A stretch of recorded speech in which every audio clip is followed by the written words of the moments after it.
This is the KNBC News Service sign-off edition for a Friday morning, the 4th of April. The time in 20 seconds, 2:02 a.m. And the stories topping the news to this hour.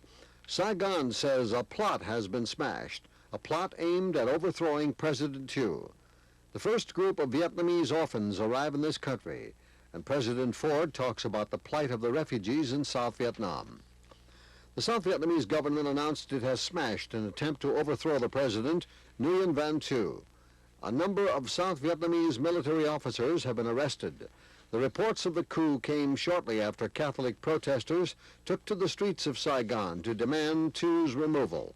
Police fired over the heads of demonstrators to break up the crowd.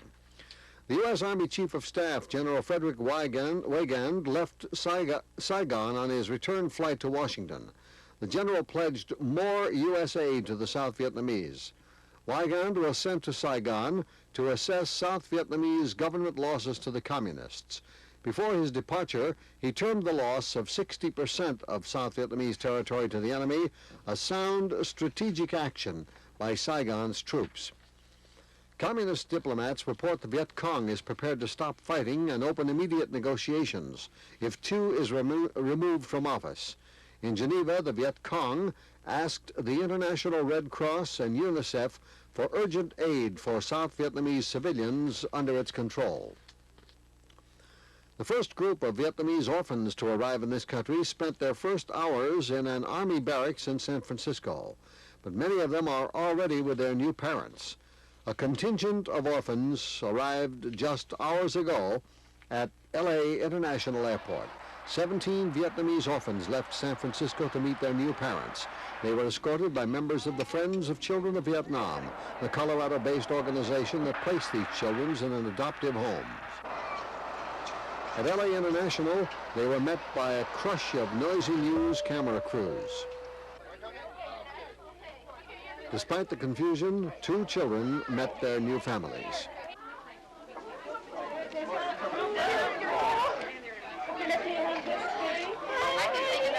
Hi, what do you got? What is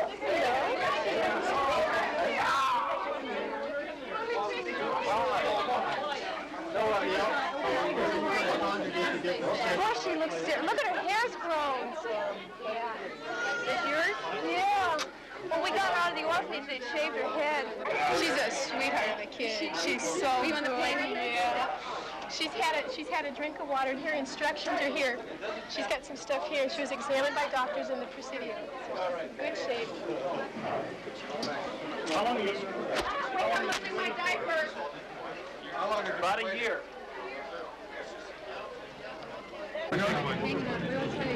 The other 15 children boarded a plane for Atlanta, where they met their new parents in the early morning hour. An hour later, the scene was repeated on a smaller scale as 3 Los Angeles area couples met their adopted children. They had been adopted privately and were brought to the United States by Mary Fisher, wife of a Seventh-day Adventist missionary. It was confusing, exciting, and emotional for these new families, but for these children at least, it was the end of a long, frightening journey. The last American is out of Saigon, and there's been no response from the Viet Cong to the surrender of South Vietnam by President Minh. We'll have details at 11 o'clock here on 4. This is an NBC News special report, 7,382 days in Vietnam. Now from the NBC News Center in New York, here is John Chancellor. February the 12th, 1955 was the day American advisors were first dispatched to Vietnam. Today, 7,382 days later, was the day it ended in Vietnam for the Americans and apparently for the government of South Vietnam. It looks as though all the government Americans are gone, all the contract civilian workers gone, taken out by a fleet of 81 helicopters guarded by 800 Marines on the ground and American planes and gunships in the air. About 900 to 1,000 Americans were taken out in 13 hours. At the same time, approximately 5,500 South Vietnamese were taken out. NBC News correspondent Jim Laurie is one of the few Americans still left in Saigon. In the city, when President Nguyen Van Minh went on the radio and told the Viet Cong that his country would surrender unconditionally and that he had told its army to lay down its arms. Here from Saigon Radio Hookup is Laurie's report on the surrender. At approximately 10 in the morning, Saigon time, the acting president of South Vietnam, General Dung Van Minh, took to the airwaves nationwide to announce an unconditional surrender to the Viet Cong. In the words of General Minh, we are here to hand over the power of government to you in order to avoid bloodshed. General Minh called on all Saigon troops to lay down their arms and remain in place. This apparently is an invitation now to the forces of the communists to enter the city from the outskirts and take over power. It is a unilateral ceasefire and an unconditional surrender, the first hope that we have now that the 30-year war in South Vietnam is at last over. We have just come back from the U.S. Embassy just a few minutes ago, and the scene at the U.S. Embassy here in Saigon is total chaos. At 8 o'clock this morning, we witnessed apparently the last of the American helicopters taking off from the roof of the embassy. Earlier, it was thought that everybody, that is all Americans who wanted to go, had left the embassy compound, but apparently during the night there were a number of U.S. Marines who remained behind on the roof. So at approximately 8 o'clock this morning, this Chinook helicopter from one of the carriers off the coast came in. We saw it land on the top of the embassy roof, and it took off the last few remaining Marines at the U.S. Embassy. The situation was very difficult indeed. The U.S. Marines, as they left, threw tear gas canisters into the embassy, trying to keep back thousands of South Vietnamese. The Vietnamese had surged into the embassy and by now have taken the embassy thoroughly apart. We attempted to get into the embassy to look around. We got as far as the first floor, and there we saw on the floor a smashed portrait of President Ford. Also on one of the staircases was an American flag, torn and soiled. The Vietnamese had surged into the embassy. They were taking everything that they could find. They mounted the stairs, and at last report, they were on the roof. Jim Laurie, NBC News, Saigon. The decision to use helicopters in the last airlift was taken by President Ford when it became apparent that because of shelling and panicked refugees, the Saigon airport would not be possible for fixed-wing transports. So the helicopters and the Marines went in. Charles Quinn of our staff is in Washington now, and he has more on the story of those Marines who nearly got left behind. Charles, will you tell us about that? Right, late this afternoon, John, after the President's announcement, I was startled to learn that there were still Marines in Saigon at the embassy, a small number, I think around 30. I was told that there had been small arms fire, that they were having problems with large numbers of Vietnamese who wanted to go out with them, go out at the end, and they were sort of, it was implied that they were sort of fighting them off. There's still no word here about whether any of those Marines were hurt and whatever occurred at the end, and the details are sketchy. I understand reports out of Saigon say that there were no Marine injuries. What you've learned from officials in Washington, Chuck, was the timing. Did it take longer than they had expected or predicted, this airlift? It took about twice as long as they had originally predicted, John. They had been talking last week about 8 or 9 hours, but they were talking then in terms of evacuating about 1,500 Americans.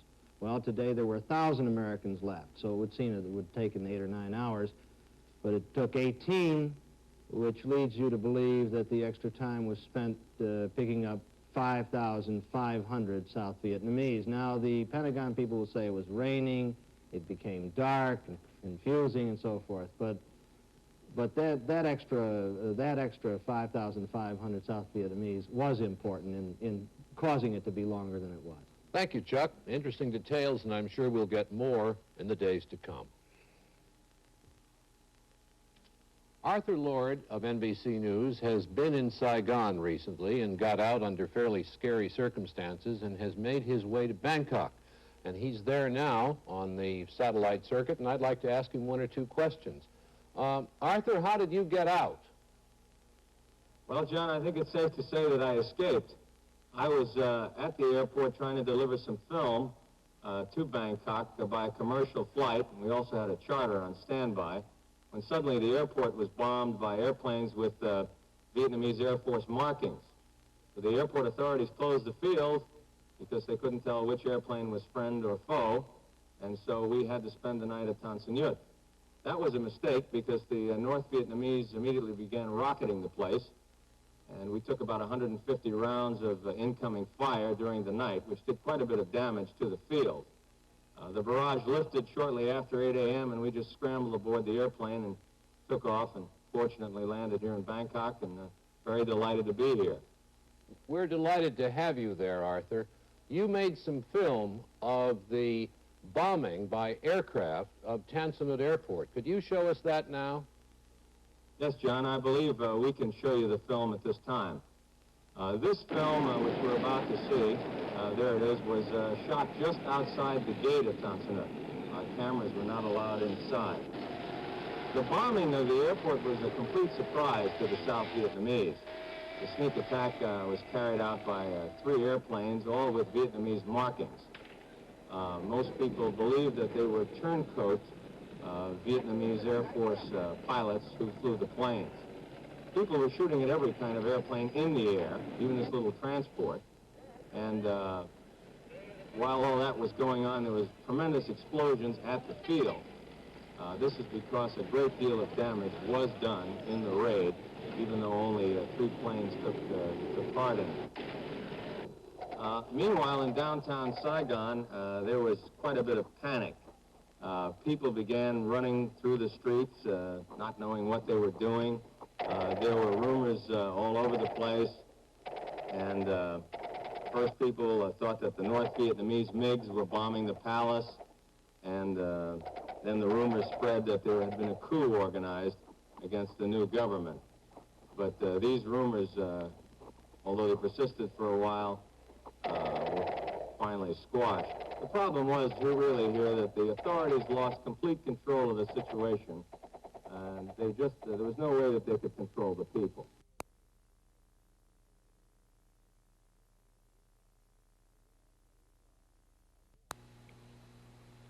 Vietnam, a war that is finished. And we should alert you that some scenes in our next report may not be suitable for viewing by young children.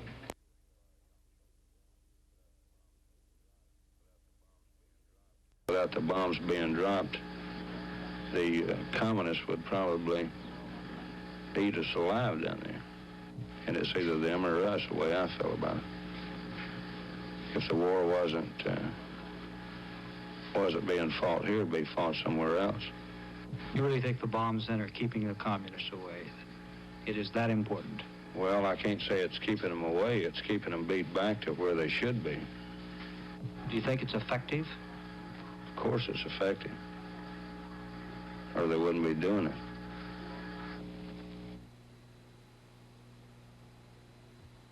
The demand for specialized medical services in South Vietnam overwhelmed the availability. Those who did get help were lucky, as we found out in Quang Nai.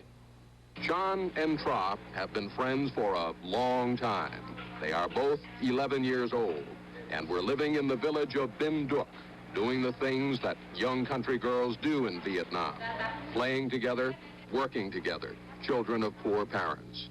Now they suffer and hope together. The report at the Quaker Rehabilitation Center reads, on February 19th, 1971, at 5 o'clock in the morning, the 2 girls and 2 other friends left their village to go to market to sell wood. While they were walking along the road, a South Vietnamese soldier heard their voices, thought they were the enemy, and detonated a mine.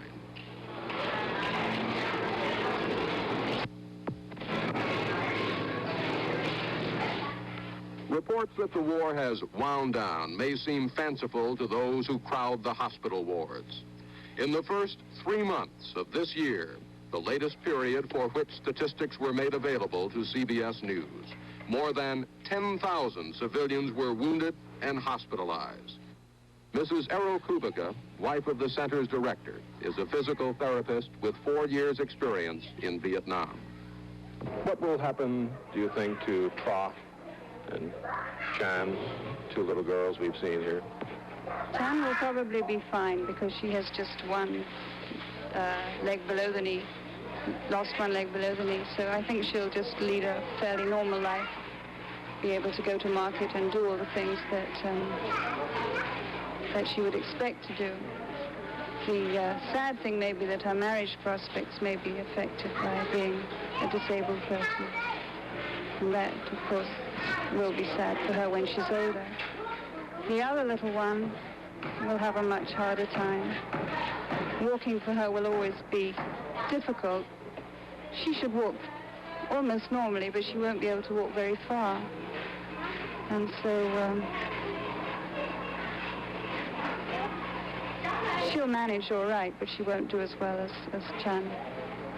To see the agony and heartbreak of those two young girls, Chan and Tra, was to see the war in human terms, stripped of its philosophical, political, and geographical meaning. In terms of the human tragedy, the peace cannot retrieve what the war has claimed.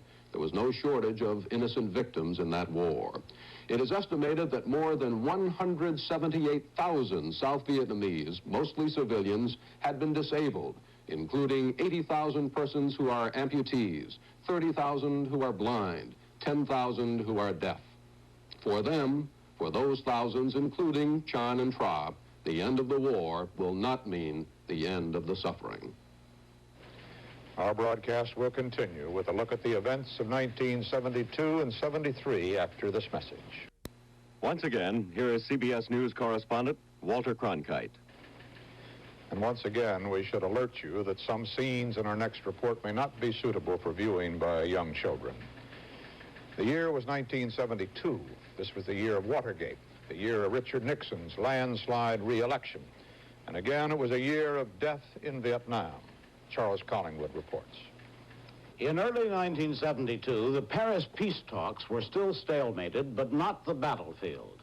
With the advent of spring in 1972 and the dry campaigning season, the North Vietnamese launched their annual end-of-March offensive across the demilitarized zone against the northernmost South Vietnamese provinces.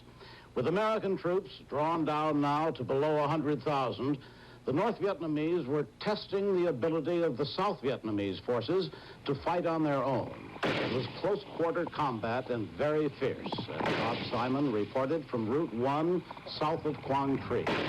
Ranking South Vietnamese officer quickly decides the communists have been flushed out. He urges his men forward to finish them off. The decision is premature. The officer is the first to fall, an AK round in the chest.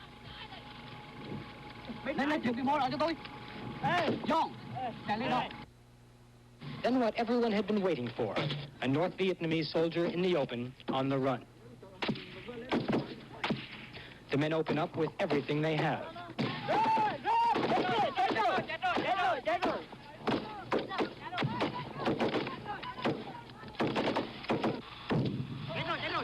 From the amount of fire coming at them, government troops had thought they were facing at least a company of North Vietnamese regulars. It turns out to be just a couple of platoons on another suicide mission. One by one, the men blow up the bunkers with hand grenades. They examine the bodies and sift through the belongings. There's a wounded soldier in one of the bunkers, but the men are in no mood to take prisoners. Up the road, civilians sense that the fighting is over, that the road is open. They come racing down on motorcycles and trucks. Another premature decision. AK fire rings out from a distant bunker. And the communists still have another surprise. The road is mined. It's mined to prevent tanks from coming down, but mines are not very discriminate. A truckload of refugees goes up in smoke. Women, children, babies. Some are dead, some are not dead. By evening, government spokesmen are saying another grand victory has been won in Quang Tri province. The situation is once again stabilized. But there will be more fighting and more words. Words spoken by generals, journalists, politicians. But here on Route 1, it's difficult to imagine what those words can be. There's nothing left to say about this war. There's just nothing left to say. Bob Simon, CBS News, Route 1. In January of 1973, 4 years of truce talks ended with the signing of the Paris peace agreements. That agreement had not come easily. It followed a year of renewed bombing of the North and the mining of Haiphong Harbor. President Thieu had resisted the agreement. He felt it gained him little. But the United States at least was getting its prisoners back. As the last American POWs were released, Walter Cronkite was in Hanoi. On the last day of captivity, the prisoners were inspected by this ceasefire's International Control Commission, a formation outside their cells, the half-dressed men grim, unsmiling. Then, seemingly to a silent signal, they marched to their cells. One grasped my hand in passing, only to have a guard break our grip. The paleness of the prisoners seemed to contradict the camp authorities' claim they exercised and played games morning and afternoon. He said, too, that the Americans fought among themselves, but mostly during basketball games. This inspection and the flock of American newsmen may have surprised the prisoners. They seemed somewhat dazed by it all. But the guards said they were told last week they'd be going home in a few days if nothing happened. We weren't supposed to talk with them, but we managed to sneak in a few words before guards broke it up. These with Master Sergeant James Goff of Fresno, California. When were you shot?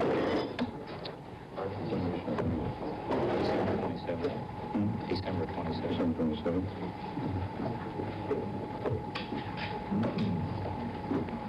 B-52.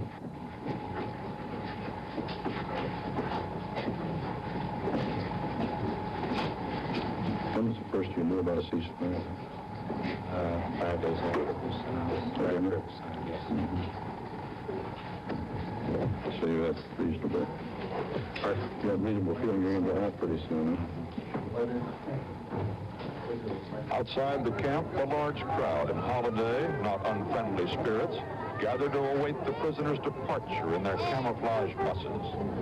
Their route took them past some of their own work, the bomb-damaged Long Bien Bridge, and past the destroyed railroad repair yards, and then on to the airport. As the buses stopped outside the airport, the quick, illegal conversations renewed, like questions as to who won the Super Bowl and how other teams were doing. How are the Boston Bruins doing? Boston Bruins, how are they doing? Boston Bruins, that's not my team. I don't know. No. Just glad to see Americans. And then the North Vietnamese guards used their last minutes of authority to shut off the conversation again. Those are the last known American prisoners of war. That part of the Vietnam tragedy is over. But they leave behind 1,300 others missing in action. There's not much hope that many of them survive. But now the grim search begins to try to account for everyone, if possible. But for these men, it is now the flight to freedom and on to Clark Field, the Philippines. This is Walter Cronkite, CBS News, Hanoi, North Vietnam. The return of the war prisoners was about all that America's long and costly effort in Vietnam had come down to. I made some 17 trips to Vietnam between 1960 and 1972, and I gradually became convinced that we were going about our business there in the wrong way, and that our preoccupation with military victory was unlikely to create the conditions for a viable, independent, democratic South Vietnam, which was our stated goal. In the mid-60s, while we were winning battles, the fabric of South Vietnamese society was already visibly coming apart at the seams. Some perceptive American and South Vietnamese officials were trying to do something about it. Early in 1966, I did a long television examination of all this. It was called The Other War. General Westmoreland, a commander whom I admired as a professional soldier, took me to task for this. Charles, he said, you ought to know very well, there are not two wars here, there's only one, the military war. These people aren't going to build a better society until they're militarily secure. General Westmoreland's adversary, North Vietnam's General Vo Nguyen Giap, took a precisely opposite view. He saw the social structure as the basis for the military effort, not the other way around. For his side, what I called the other war was always of equal importance. In the end, General Giap had the right of it. It was South Vietnam's unattended social and political structure which broke before their armed forces did. This year, 1975, brought the final chapter of the Vietnam War. There had never really been a ceasefire. Almost from the very beginning, both sides were accusing the other of truce violations. And then, less than 2 months ago, it all came apart. The collapse of South Vietnam was sudden, almost incredibly so. The North Vietnamese began their offensive on March the 4th. Within 2 weeks, President Thieu had decided to abandon much of his country, the northernmost provinces and the Central Highlands. The withdrawal quickly became a rout, civilians and soldiers fleeing in panic, seeking whatever safety they could find, leaving behind huge supplies of American-made war materials.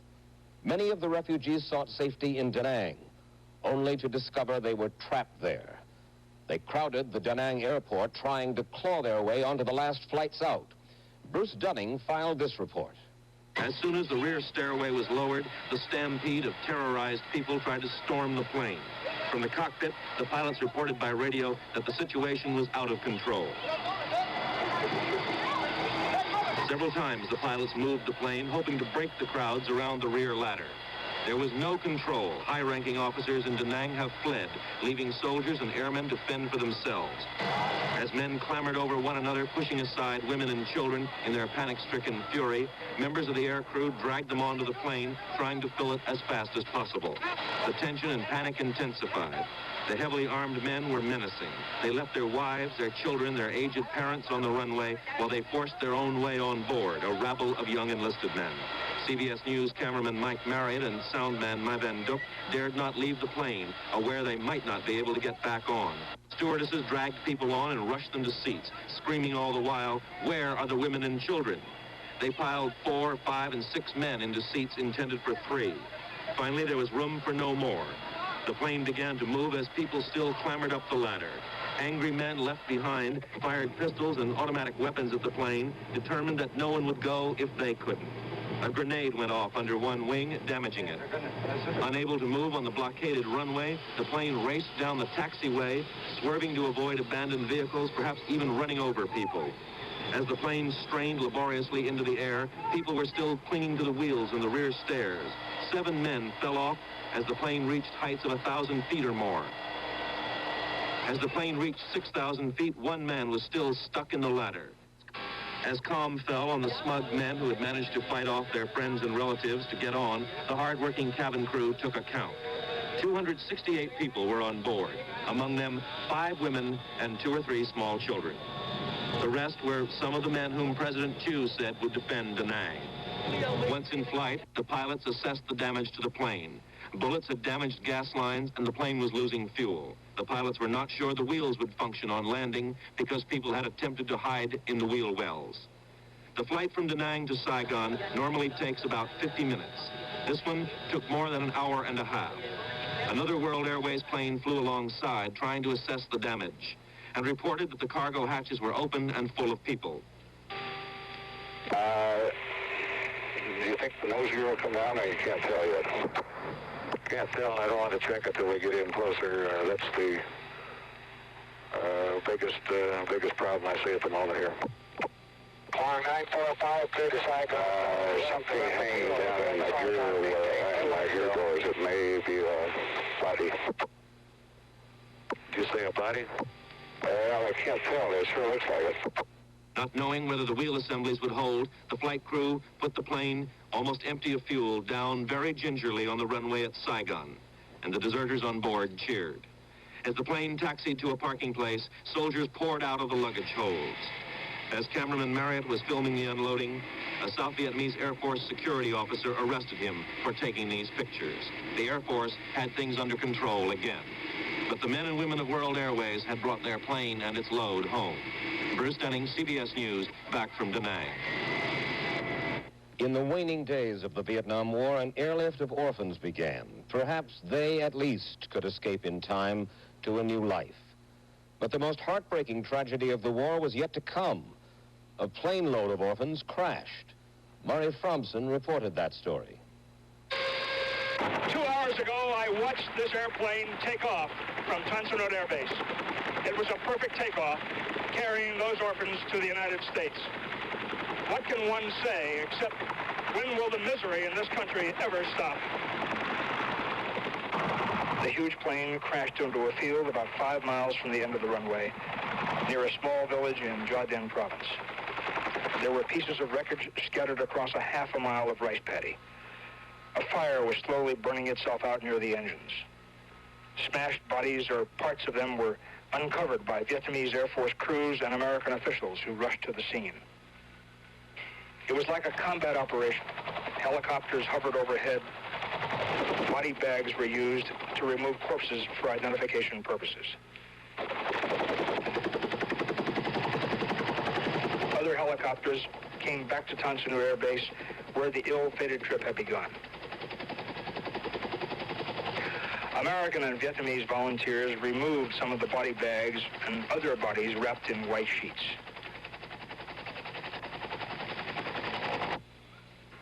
Scores of ambulances rushed survivors to a nearby hospital. Some of the chaperones were in a state of shock. Moments before, they had been happy to be leaving Saigon. The orphans were to be the first of 2,000 to be airlifted out of Vietnam. Many were mixed blood, the children of Vietnamese women and black American GIs. They would never have had a chance for happiness in Vietnam, where racial prejudice is as strong as in any other country. Now, they have no chance at all.